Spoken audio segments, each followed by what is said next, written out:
5வது முறை pink ball டெஸ்டில் விராட் கோலியின் செயல்பாடுகள் எப்படி? பீதியில ரசிகர்கள். என்ன நடந்தது வாங்க பார்க்கலாம்.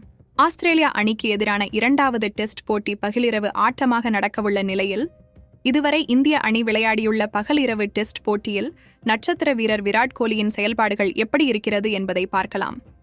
பிசிசிஐ தரப்பில் கடந்த சில ஆண்டுகளாகவே பகலிரவு டெஸ்ட் போட்டிகளை நடத்துவதில் பெரிய ஆர்வம் காட்டவில்லை. பிசிசிஐ செயலாளராக இருந்த ஜெய்ஷாவே பிங்க் பால் டெஸ்டை தீவிரமாக அணுக முடியாது என்று நேரடியாக கூறியிருந்தார். இதனால் இந்திய வீரர்கள் அதிகளவில் பிங்க் பால் டெஸ்ட் போட்டிகளில் விளையாடிய அனுபவம் இல்லை. இந்த நிலையில் அடிலைட் மைதானத்தில் நாளை மறுநாள் ஆஸ்திரேலியா அணிக்கு எதிரான 2வது டெஸ்ட் போட்டியில் இந்திய அணி பங்கேற்க உள்ளது. பகலிரவு டெஸ்ட் போட்டி என்பதால் இந்திய அணி வீரர்கள் பிங்க் பாலில் பேட்டிங் மற்றும் பவுலிங் பயிற்சியை மேற்கொண்டு வருகின்றனர். கடந்த முறை அடிலைடில் பிங்க் பால் டெஸ்டில் இந்திய அணி விளையாடிய போது 36 ரன்களுக்கு ஆல் அவுட்டான வரலாறு அரங்கேறியது. இதனால் மீண்டும் அப்படியொரு சம்பவம் நடந்துவிடக்கூடாது என்று இந்திய ரசிகர்கள் அச்சத்தில் உள்ளனர். இந்த நிலையில் இந்திய அணி விளையாடிய பிங்க் பால் டெஸ்ட் போட்டிகளின் வரலாற்றையும் அதில் விராட் கோலி செய்துள்ள பங்களிப்பையும் ரசிகர்கள் பார்த்து வருகின்றனர். அதில் இந்திய அணி இதுவரை 4 பகலிரவு டெஸ்ட் போட்டிகளில் பங்கேற்றுள்ளது.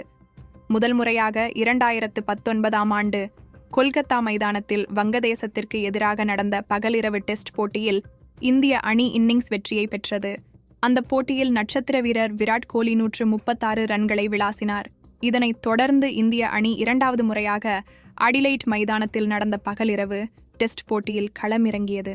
இந்த போட்டியில் இந்திய அணி மோசமான தோல்வியை அடைந்தாலும் விராட் கோலி சிறப்பாக விளையாடி 74 ரன்களை விளாசினார். ரஹானேவின் மோசமான தவறால் 74 ரன்களில் ரன் அவுட்டாகி வெளியேறினார். இதன்பின் அகமதாபாத் மைதானத்தில் இங்கிலாந்து அணிக்கு எதிராக பகலிரவு டெஸ்ட் போட்டியில் இந்திய அணி விளையாடியது. இதில் இந்திய அணி 10 விக்கெட்டுகள் வித்தியாசத்தில் அபார வெற்றியை பெற்றாலும் விராட் கோலி 27 ரன்களை மட்டுமே சேர்த்தார். தொடர்ந்து இலங்கை அணிக்கு எதிராக நடந்த பகலிரவு டெஸ்ட் போட்டியில் விராட் கோலி 23 மற்றும் 13 ஆகிய ரன்களை எடுத்து வெளியேறினார். இதன் மூலமாக இந்திய அணி விளையாடியுள்ள 4 பகலிரவு டெஸ்ட் போட்டியில் 3இல் வென்றுள்ளது. அதேபோல் விராட் கோலி 4 போட்டிகளில் ஒரு சதம், ஒரு அரை சதம் உட்பட 277 ரன்களை விளாசி இருக்கிறார். பெர்த் மைதானத்தில் நடந்த டெஸ்ட் போட்டியின் மூலமாகவே விராட் கோலி ஃபார்முக்கு வந்துவிட்ட நிலையில் பிங்க் பால் டெஸ்ட் போட்டியில் இந்திய அணி அவரை நம்பியே களமிறங்குகிறது. ஏனென்றால் ஜெய்ஸ்வால் உள்ளிட்ட வீரர்களுக்கு பகலிரவு டெஸ்ட் போட்டியில் விளையாடிய அனுபவம் இல்லை என்பது குறிப்பிடத்தக்கது.